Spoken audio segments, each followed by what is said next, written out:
بسم الله الرحمن الرحيم السلام عليكم ورحمة الله تعالى وبركاته كلنتي وعن أو وناكسن داودياشيدا قيمها إيا قايها إيغا مدن ميل walbaad iga daawanaysaan halkani waa YouTube channelka Aamina Macalin magacayguna waa Aamina Macalin Cabdullaahi waxaan idin leeyahay qof walba waqtigiisa ha uu wacnaado hadee galab idin tahay galab wanaagsan hadee subax idin tahay subax wanaagsan hadee fiid idin tahay fiid wanaagsan hadee habeen idin tahay habeen wanaagsan meel walbaad joogtiin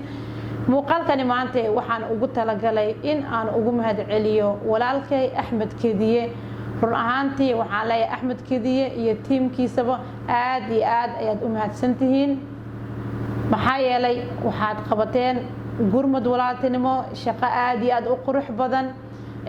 tiim Axmed Kediye waxaan leeyahay waad ku mahadsantihiin soo booqashada aad soo booqateen channelkayga iyo waliba hawsha aadka u weyn aad ka qabateen channelkayga Axmed Kediye waxaan ku leeyahay adigana walaal aad iyo aad ayaad u mahadsantahay mahad idilkeedu waxa iskale Allah subhanahu wa ta'ala sidoo kale adigana waa ku mahad celinaa maadaama saaka channelkayga meesha uu maray ahayd 136 subscribe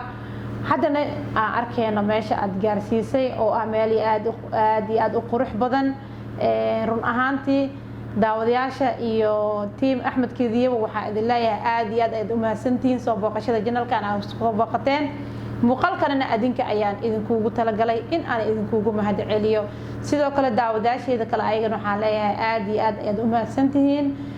please soo booqda channelka like noo saar subscribe noo saar sii share garee insha Allah muuqaalada waa soo badi doonaa haddii Ilaahay yiraahdo muuqaalada ugu horeeya aan ka hadli doonana wuxuu noqon doonaa xiriirka iyo dhalinyarada haddii Ilaahay subhanahu wa ta'ala noo ogolaado laakiin muuqaalkani wuxuu qaas u yahay team Axmed Kediye oo aan leeyahay aad iyo aad ayaad u mahadsantihiin soo booqashada channelka aad soo booqateen waxaan idin leeyahay waxaad tihiin walaalo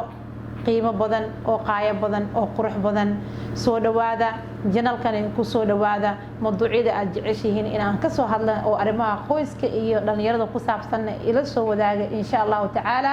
inta muuqaal midkaan la mid ah aan ku kulmi doono waa fiidiyowgii walaal Axmed Kediye aan ku dhahay mahadsanid